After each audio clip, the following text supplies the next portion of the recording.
Hello and welcome to WhatsUpAus. My name is Manoj Sukhrani, and today I'm going to talk to this overnight star. Even though he's worked 6 months for it, he's high on bromance. He's a pro cook. I'm talking to one of the best chefs in Australia, MasterChef Australia 2021 winner, Justin Narayan. Justin, welcome to WhatsUpAus. How are you? Well, I'm so good. Thank you so much. That was a very kind introduction. How's it feeling? Has it sunk in the trophy, the money, the achievement, the experience? Yeah, it's all still sinking in. I think it will take a while yet, but it's been a phenomenal experience, and so many highlights and so many lessons learned throughout that whole experience. And I think I want to keep learning from it and keep just using that as a platform to keep doing some fun things in food. Great. So, as you said, lessons. What was the one thing that you learned in the MasterChef kitchen or the show? I guess the main thing I learned was just to just back myself a little bit more. Just if you have a dream or an idea for something, just go for it. And the show's testament and of that becoming a reality. So I'll keep doing that for sure. Right. And when was a thought that came to your mind and said, "This is it. I want to be a chef," and you made a super hit dish or something. So, when did that happen? Oh, I don't. Probably towards the end of the competition. I think maybe it was like top five or top four where I thought this could be something. Like I did pretty good in this thing. Like I could maybe do something in food after that. But before that, I was just, I always loved food. Always loved cooking for my friends, cooking for my family, and I just thought I'd give this a crack and see where it would go. And somehow it's led here. So I'll keep going with it for sure. Definitely, you should. I think you did well. Now, Justin, I want to go into your childhood a little bit. What were what? How has it impacted you to the person you are today? Your childhood, and how has it helped you in the show? Because you seemed quite resilient, and you spaced out, grounded. Yeah, I think I've been really fortunate to have some incredible parents, and I grew up with my grandparents, my pati and tata, and they definitely helped example what it was to stay humble and deal with pressure, and deal with things that are difficult to do. And so I've been fortunate to watch them growing up, and you know, they always had an incredible like spirit of hospitality. And I'm sure it's like this for most Indians, but unannounced people will knock on your door, walk through, and there'll be strangers, and somehow 2 3 hours later they're still in your house. You've cooked a meal for them, they're sitting there, and that you're calling them auntie and uncle by the end of the night. So it's been incredible to grow up with that kind of culture, and see how powerful food is in that environment and how it brings people together. And so that's been real awesome to be able to do. So, were there any ups and downs, while you were growing up that has made you the person today? And that's why you're so good at, in the show you were so good. Yeah, definitely a lot of ups and downs. Like we had businesses growing up that went well, and and then they didn't go so well, and that meant losing basically everything, house, cars, like everything was gone, and we started from scratch again. And dad's health kind of deteriorated at the same time, and that was really tough, for our family, because he was unable to work, and my mum is an absolute trooper. And for about 1 to 2 years, she would work a night shift while we would sleep at home. Then she'd come home, she'd cook, prep all the food, look after dad, do appointments, and that was a real tough period growing up. And the best thing was like my parents just never made us feel like we were missing anything. We never felt like there was no food on the table. We never felt like we were struggling. Like mum was still creating delicious food, and just sacrificed so much, for us to go to a good school, still be in a good environment, have good friends. And it was really, it was really special. And, you know, every time we'd sit around at dinner table, we'd always have incredible conversations, and there was always laughter in the house. And it never felt sad or it never felt heavy, even though it was at times, and there were some dark periods, but there was always, mum and dad had an incredible ability to create an environment of joy and an environment where I always felt like I could, pursue my dreams. And so, I feel pretty honored right now to, be sitting here talking to you as the winner of MasterChef. I think it's a testament to them more than it is to me. Definitely, I think you've come a long way. And I want to know, how's your dad now? Is he feeling better? Yeah, he's doing well. He's feeling better. A couple of lifestyle changes he's had to make, and he modern technology is incredible, and so he's on dialysis now, which is tough, but he's still alive and kicking, and still smiling and cracking jokes like he usually does. So he's doing well. That's good to know. And what have you learned from him that has helped you on the show? Because I know you stopped, there was a squid thing you're making, and then you looked at your dad and your dad said, cheers. So Yeah. something there is that you've learned from him, or in that moment or before, obviously, that has helped you in the show. What is that?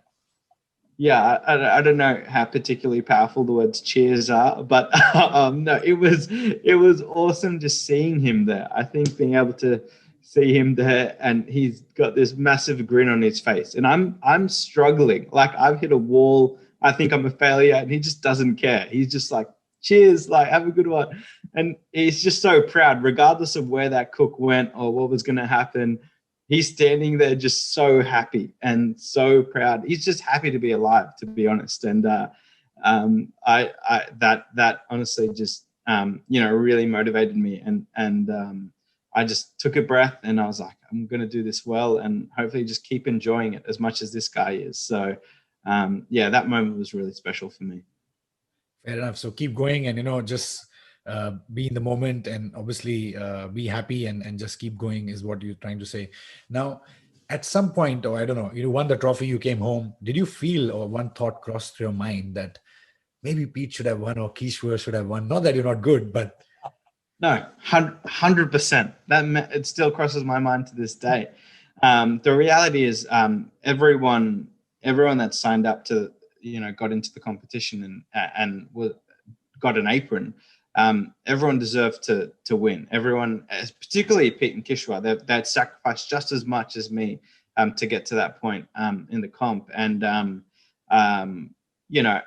at the end of the day, I just feel like I was the guy that got lucky, and it was that's awesome. But also, they still are able to do everything they want to do in food, and we all kind of, everyone does win in MasterChef, which is like the happy part of it, like being on the show, being a part of the top 24.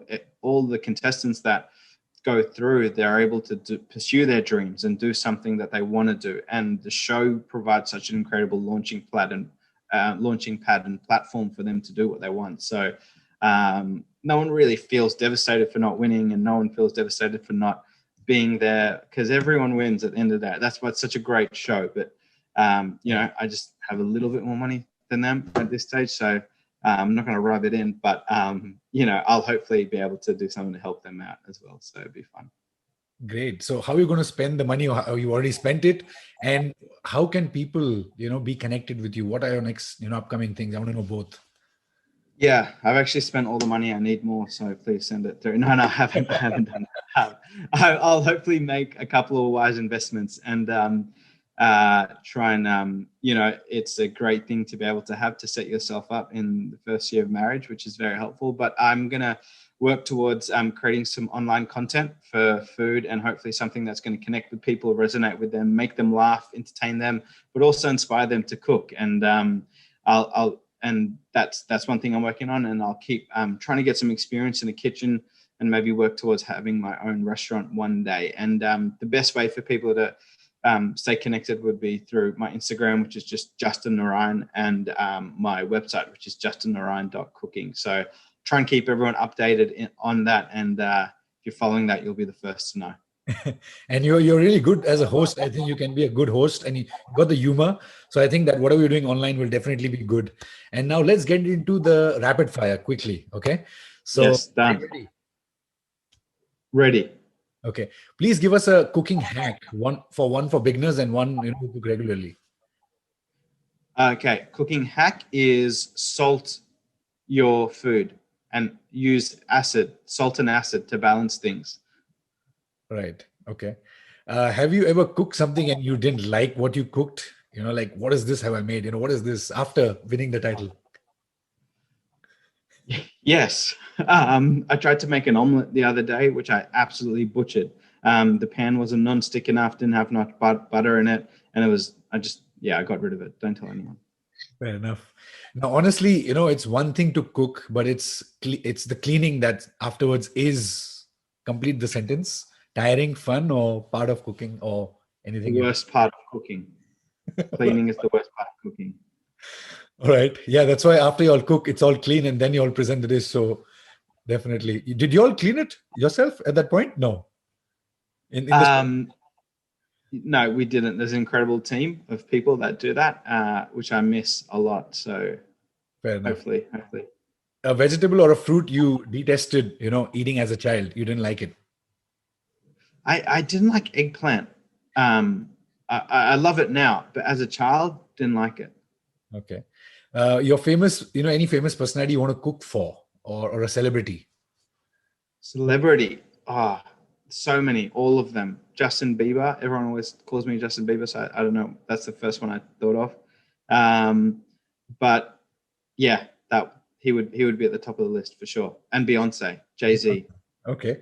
And how Yeah. much Hindi do you understand? Do you watch Hindi movies? I do with the subtitles on. But I can understand it very poorly. I can basically watch a Bollywood film and understand it. But yeah, mum loves it. So every time mum's around, it's always on. And sometimes when she's not around, I'll jump on Netflix and chuck one on just to relive that nostalgia. All right. I think one last one before we end this. Uh, Ending on a sweet note. So, what's your favorite dessert? Or to eat or to prepare? Favorite dessert. I genuinely love ice cream so much. And chocolate mint ice cream would be one of my favorite things. So with like the chunky, like brownie pieces or cookie pieces in it. That's my favorite. So, and I've never made it in my entire life, so I've always bought it. But I'll try and make it. And I just don't think it's going to be as good as the real thing, to be honest. So it just tastes better. It tastes better when someone else cooks it. I don't know how, but scientifically it's been proven. It Thank you so hasn't. much, Justin. Appreciate your time, and best of luck for your future endeavors. We'll definitely connect. And you made India, Australia, everybody proud with your cooking and how you showed people, you can do things, you can believe in yourself, and appreciate your time. Thank you so much. It's been a huge honor to be on the show and represent such an incredible culture on MasterChef. So I love you guys. Thank you for watching. Hi, this is Justin Narayan from MasterChef, and I am on WhatsUpAus. So if you like the video, please like it, subscribe it, share it, spread it around.